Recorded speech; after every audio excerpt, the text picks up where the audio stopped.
Hello everyone, welcome back to Illume biology. Chapter 4 को ही continue कर रहे हैं हम लोग, एनिमल किंगडम, और क्लास 11th का चैप्टर है ये।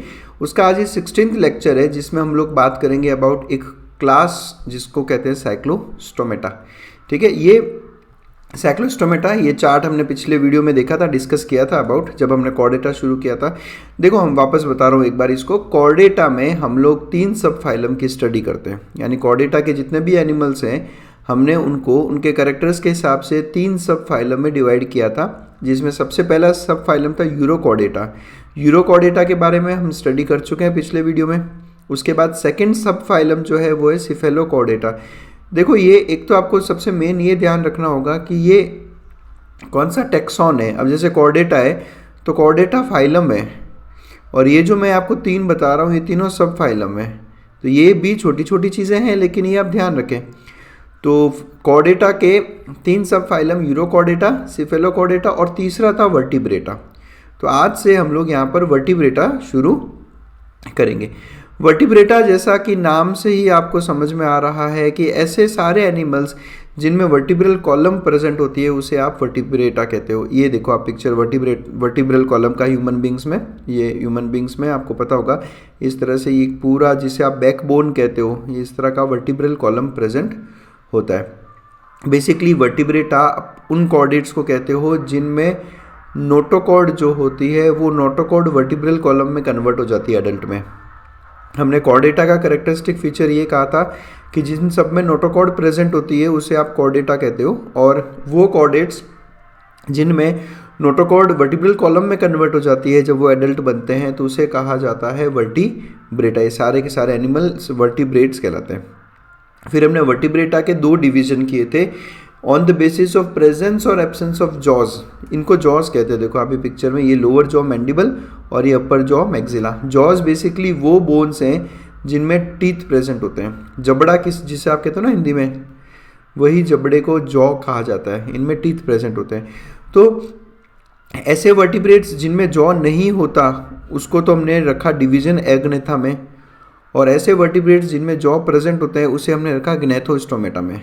ग्नेथो या ग्नेथा वर्ड जो रहता है इसका मतलब रहता है जॉ। ये हम चीज़ें लास्ट टाइम डिस्कस किए थे।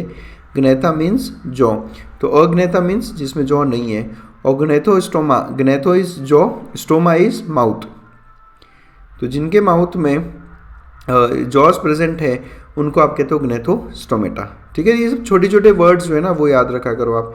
तो जिनमें जॉस प्रेजेंट नहीं होते उसमें से एक क्लास जो हमें स्टडी करनी है वो है क्लास साइक्लोस्टोमेटा, और इसमें बेसिकली फॉल्स फिशेस आती है।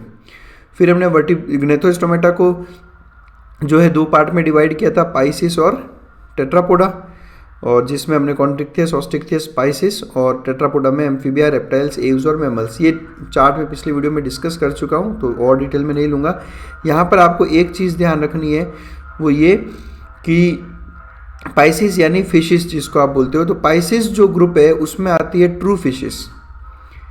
ठीक है, और साइक्लोस्टोमेटा वाली जो फिशेस है वो है फॉल्स फिशेस। ये दोनों ही फिशेस हैं, लेकिन ये फॉल्स फिश है और ये ट्रू फिश है। तो सबसे बड़ा डिफरेंस फॉल्स फिश और ट्रू फिश में यही देख लो आप, जॉ का, कि फॉल्स फिश में जॉ प्रेजेंट नहीं होती जबकि ट्रू फिश में जो है जॉस प्रेजेंट होती है। तो ये सबसे बड़ा डिफरेंस है ट्रू फिश और फॉल्स फिश में।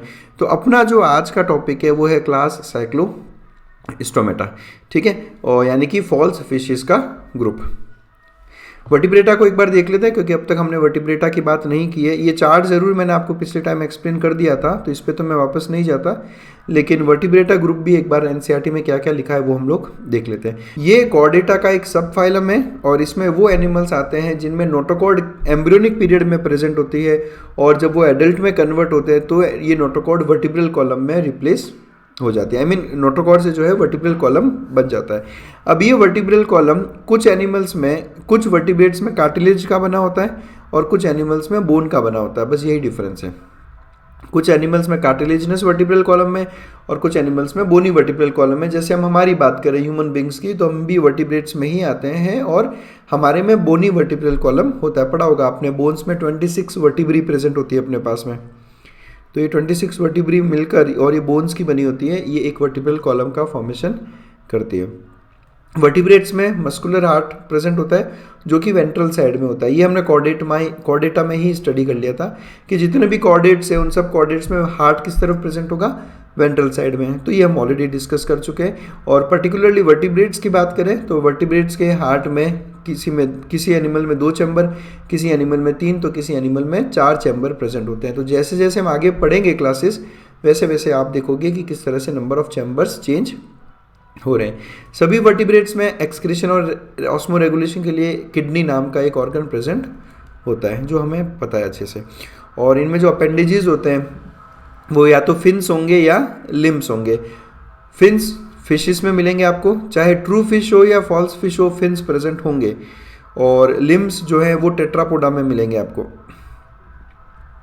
ठीक है। हम देखेंगे आगे। लिम्स मतलब हाथ और पैर बेसिकली। पेड अपेंडेजेस मतलब क्या होता है? अपेंडेजेस मतलब जो आपकी बॉडी से जो स्ट्रक्चर बाहर की तरफ निकले हुए होते हैं, जैसे आपके हाथ और पाँव हो गए, फिशेस में फिन्स प्रेजेंट हो गए, और ये पेड होते हैं। ये क्या होते हैं? पेड, ठीक है।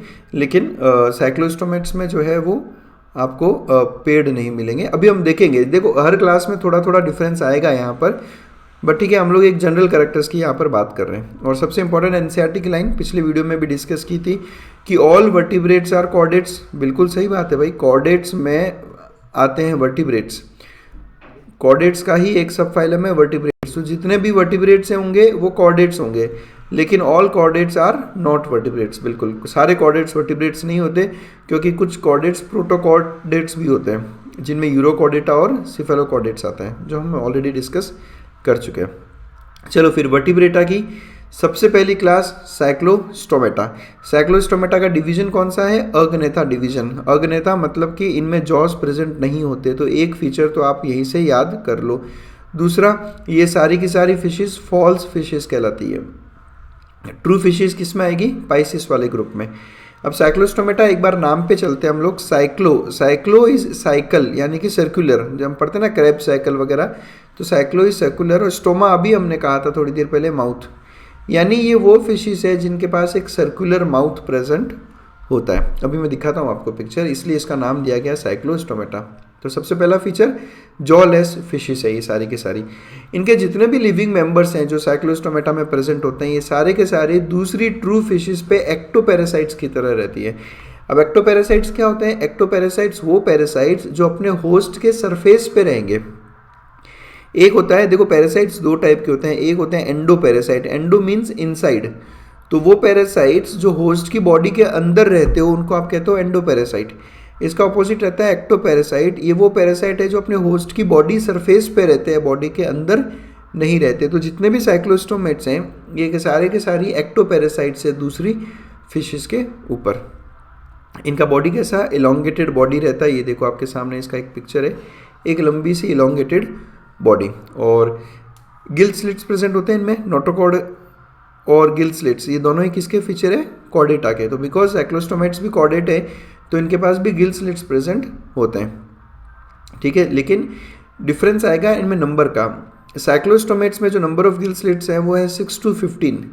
इसको आप कंपेयर करना जब हम ट्रू फिशेस की बात करेंगे, तो ट्रू फिशेस में आप देखना पेयर्स ऑफ गिल स्लिट्स कम है। पेयर्स हम इसलिए लिख रहे हैं क्योंकि जितनी गिल स्लिट्स यहाँ पे है उतनी ही जो ऑपोजिट साइड है वहाँ पे भी प्रेजेंट होगी, तो पेयर में प्रेजेंट होते हैं, इसलिए पेयर्स कहते हैं हम गिल स्लिट्स। और गिल स्लिट्स का काम क्या होता है? Obviously respiration. ये गिल स्लिट्स बेसिकली एक ओपनिंग है गिल्स की, यहाँ से जो है जब है ना ये ओपनिंग किसके? गिल्स की अंदर की तरफ गिल्स प्रेजेंट होंगे। नंबर ऑफ पेयर्स याद रखने हैं क्योंकि यही डिफरेंस है फॉल्स फिश और ट्रू फिश में, यानी number of pairs of gill slits. आप देखो साइक्लोस्टोमेट्स में गिल स्लिट्स ज़्यादा है 6 to 15, लेकिन अब जब ट्रू फिशेस की स्टडी करोगे तो गिल स्लिट्स का नंबर कम रहता है। और बिकॉज ये एक्टोपैरासाइट्स है, यानी दूसरी फिशेस के ऊपर पैरासाइट की तरह उनकी बॉडी सरफेस पे रहती है, इसलिए इनका माउथ कैसा रहता है? सकिंग टाइप ऑफ माउथ रहता है।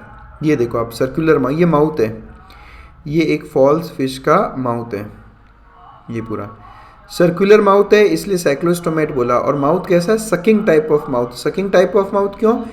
क्योंकि ये एक्टोपैरासाइट है। जब भी किसी फिश की सरफेस पे जाती है तो वहाँ से न्यूट्रिशन सक करने का काम करता है इसका माउथ, इसलिए सकिंग एंड सर्कुलर माउथ इनके पास में प्रेजेंट होता है। क्लियर। तो ये फीचर्स हैं साइक्लोस्टोमेट्स के। दूसरे और फीचर्स की बात करें हम लोग तो there are no scales on body. Scales क्या होती है, देखो आपने ट्रू फिशेस देखी होगी, उन फिशेस के ऊपर जो उनके स्किन रहते हैं, उन स्किन के ऊपर इस तरह के स्केल्स प्रेजेंट रहते होंगे, है ना, ये ट्रू फिशेस में।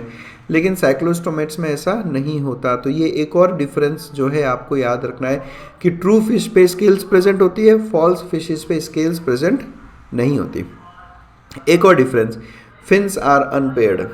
आप जब हम लोग ट्रू फिशेस यानी पाइसिस की स्टडी करेंगे तो पाइसिस में हम कहेंगे कि फिन्स जो रहती है वो पेड भी रहती है और अनपेड भी रहती है। मेरे कंसेप्ट साइक्लोस्टोमेट में देखो ये फिन्स हैं सारी, ये सारी फिन्स हैं, ये सारी की सारी अनपेड फिन्स हैं। अनपेड मतलब जोड़ा नहीं होता। जैसे हम लोग पाइसिस पढ़ेंगे ना तब हम देखेंगे कि कुछ फिन्स ऐसी होती हैं जैसे उनमें जो पेड होती है, यानी लेफ्ट और राइट दोनों तरफ प्रेजेंट पेयर में। जैसे मेरे हाथ है ना, ये दो हाथ है तो ना पेड हाथ है, जोड़ा है मेरे पास हाथ का।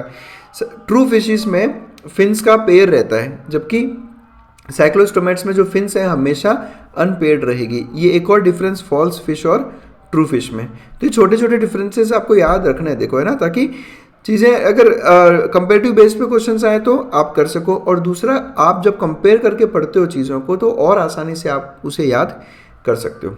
तो ये कुछ डिफरेंसेस आपको याद रखना है। कौन कौन से डिफरेंसेस देखे हमने अब तक? अगर अब तक के डिफरेंसेस की बात करूँ मैं तो हमने एक तो देखा कि जॉज प्रेजेंट होते हैं ट्रू फिशेस में, फॉल्स फिश में जॉज नहीं होते। ट्रू फिशेस में मैक्सिमम फ्री लिविंग होती है। ये all living members are ectoparasites, साफ लिखा है एनसीईआरटी ने कि सारी की सारी एक्टोपैरासाइट्स की तरह रहती है, ठीक है। नंबर ऑफ गिल स्लिट्स, इसमें नंबर ऑफ गिल स्लिट्स ज़्यादा है, वहाँ पे नंबर ऑफ गिल स्लिट्स कम है।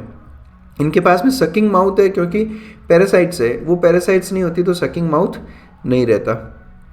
उसके अलावा उनमें स्केल्स प्रेजेंट है, यहाँ पर स्केल्स प्रेजेंट नहीं है ना। ये ट्रू फिश का पिक्चर है, देखो आप, ये मैंने इसलिए दिखाया ताकि मैं आपको स्केल्स का मतलब समझा सकूँ। ये केवल ट्रू फिशेस में मिलेगी आपको। फिर हमने बात की फिन्स की, यहाँ पे फिन्स अनपेड है, वहाँ पे पेड भी मिलेंगे और अनपेड भी मिलेंगे, मतलब दोनों टाइप के रहते हैं। और यहाँ पर क्रेनियम और वर्टिब्रल कॉलम दोनों कैसे हैं? कार्टिलेजिनस, ये आपको ध्यान रखना है। यहाँ पर कैसा है? वर्टिब्रल कॉलम और क्रेनियम दोनों ही कार्टिलेजिनस हैं, जबकि वहाँ पर डिफरेंस आएगा, वहाँ पे दोनों ही होते हैं, कार्टिलेजिनस भी है और बोनी भी है, वो हम देखेंगे बाद में। यहाँ फिलहाल आप क्या ध्यान रखो कि साइक्लोस्टोमेट्स में कार्टिलेजिनस रहता है। मैं एक वीडियो बनाऊंगा अलग से जिसमें हम लोग ट्रू फॉल फिश और फॉल्स फिश में अलग से डिफरेंसेस देखेंगे। तो ये एक और डिफरेंस। और क्लोज्ड सर्कुलेटरी सिस्टम, अब देखो, अब आप यहाँ से जितने भी एनिमल्स पढ़ोगे साइक्लोस्टोमेटा के बाद सारे के सारे सब में आपको क्लोज्ड सर्कुलेटरी सिस्टम ही मिलेगा। अब ओपन सर्कुलेटरी सिस्टम का कोई भी एग्जाम्पल आप नहीं पढ़ोगे। तो यहाँ से अब आप याद करना ही चालू कर दो, मतलब हर ग्रुप में पढ़ना ही नहीं है आपको। अब यहाँ से सारे के सारे क्लोज्ड सर्कुलेटरी सिस्टम ही आपको मिलेंगे। नेक्स्ट, एक बहुत इंपॉर्टेंट फीचर जो साइक्लोस्टोमेट्स में मिलता है और जो नीट में बहुत बार क्वेश्चन आता है, ये आपको पढ़ना है। यहाँ पे देखो, बात करते हैं हम लोग फ्रेश वाटर और मराइन वाटर की। मराइन वाटर जैसे कि समुद्र की बात कर लेते हैं, सी की बात कर लेते हैं, और फ्रेश वाटर जैसे कोई रिवर की बात करते हैं हम लोग। तो आप सबको पता है कि रिवर्स अल्टीमेटली फ्लो हो जाती है किसमें? बड़ी सीज या ओशंस में। तो साइक्लोस्टोमेट्स बेसिकली मराइन एनिमल्स होते हैं, ठीक है। ये क्या करते हैं साइक्लोस्टोमेट्स? ये अंडे देने के लिए मराइन वाटर से फ्रेश वाटर में जाते हैं। यानी जैसे समझ लो कि वो पहले सी में रहते हैं, ये सी है यहाँ पर, तो ये सी में रहते हैं और अंडे देने के लिए, जिसे स्पॉनिंग कहा जाता है, ये फ्रेश वाटर में जाते हैं। तो साइक्लोस्टोमेट्स नॉर्मली जो मराइन वाटर में रहते हैं, ये अंडे देने के लिए, जिसे स्पॉनिंग कहते हैं, स्पॉनिंग मतलब होता है लेइंग ऑफ एग्स, अंडे देने के लिए फ्रेश वाटर में जाते हैं। फिर वहाँ पे अपने एग्स ले कर देते हैं। फ्रेश वाटर में जाके इन्होंने अपने एग्स ले कर दिए। अब इन एग्स का डेवलपमेंट होगा, तो जब डेवलपमेंट होगा तो इनसे लार्वा बनेगा, क्लियर। लेकिन स्पॉनिंग के बाद में इनकी डेथ हो जाती है। मराइन वाटर से फ्रेश वाटर में गए, अंडे दिए और अंडे देने के बाद में इनकी डेथ हो जाती है। जो इन्होंने एग्स ले किए, इन एग्स से लार्वा का डेवलपमेंट हुआ, यानी कि ये ओविपेरस हो गए। एक तो करेक्टर ये हो गया। और बिकॉज लार्वा डेवलपमेंट हो रहा है, यानी कि इसमें डेवलपमेंट कैसा होता है? Indirect development. तो दो फीचर ये यहाँ से आप याद कर लो, एक तो लार्वा है इसलिए इनडायरेक्ट डेवलपमेंट, और ओविपेरस है क्योंकि एग लेइंग एनिमल्स है ये, ठीक है। अब लार्वा क्या करेंगे, लार्वा का आप सबको पता है मेटामॉर्फोसिस होता है और मेटामॉर्फोसिस से एडल्ट में वो कन्वर्ट होते हैं। तो यहीं फ्रेश वाटर में लार्वा का मेटामॉर्फोसिस हो जाएगा, एडल्ट बन जाएंगे वो, और अब ये वापस जो है मराइन वाटर में मूव कर जाते हैं।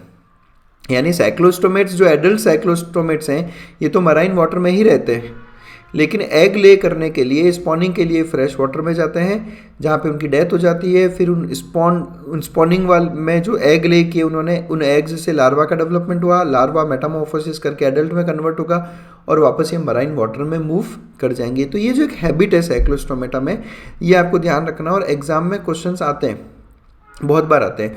और ये जो एग्जाम में क्वेश्चन आते हैं इनके एग्जाम्पल्स के बेस पे आ जाते हैं कि वो लिख देंगे कि कौन सी फिशीज है जो मराइन से फ्रेश में जाती है, और फिर नीचे जो 4 एग्जाम्पल्स दे रखे हैं उसमें से आपको साइक्लोस्टोमेट का एग्जाम्पल ढूंढना होगा। एनसीईआरटी ने लिखा है कि cyclostomes are marine but they migrate for spawning to fresh water. After spawning, within a few days they die. Their larva after metamorphosis return to the ocean. Metamorphosis करने के बाद वो लार्वा ओशन को return कर जाता है। अब last examples देख लेते हैं हम लोग साइक्लोस्टोमेट्स के। 2 ही एग्जांपल आपको याद रखने हैं, एक तो पेट्रोमाइजोन जिसे आप लेम्प्रे कहते हो, और दूसरा है मिक्सिन जिसे आप हैगफिश कहते हो। तो हैगफिश और लेम्प्रे इनके कॉमन नेम्स, और मिक्सिन और पेट्रोमाइजोन इनके जूलॉजिकल नेम है। अब आपको जो क्वेश्चन मिलेगा स्पॉनिंग वाला जो मैंने अभी आपको दिखाया, उसमें आपको एग्जांपल में ढूंढना होगा मिक्सिन या पेट्रोमाइजोन। साइक्लोस्टोम जनरली वो ऑप्शन में नहीं देते। तो इस तरह से आपको ये क्वेश्चन मिलेगा और आपको इसका आंसर देना है। तो ये था एवरीथिंग अबाउट फॉल्स फिश। हमें एनसीईआरटी तक ही लिमिट रहना था, इसलिए हमने बहुत ज़्यादा डिटेल में नहीं लिया। फिर भी अगर आपको किसी तरह के डाउट्स हो तो आप मुझे मेरे व्हाट्सएप नंबर पे, इंस्टाग्राम आईडी पे और मेरे मेल पे मुझसे बात कर सकते हो। और अगर आपको लगता है चैनल के वीडियोस बहुत हेल्पफुल है आप लोगों के लिए, तो ज्वाइन करें हमारे चैनल को, मेंबर बने हमारे। हर वीडियो के नीचे आपको एक ज्वाइन का बटन मिलेगा, तो मेंबर बने, जिससे जितने भी मेंबर ओनली वीडियोज़ आप देखोगे मेरे चैनल पर, बहुत से वीडियोज़ ऐसे हैं जो केवल मेंबर ओनली है, तो उनको एक्सेस करने के लिए आपको चैनल ज्वाइन करना होगा, और at a very nominal price of 89 rupees per month only. तो बस that's it. Thanks a lot for watching us.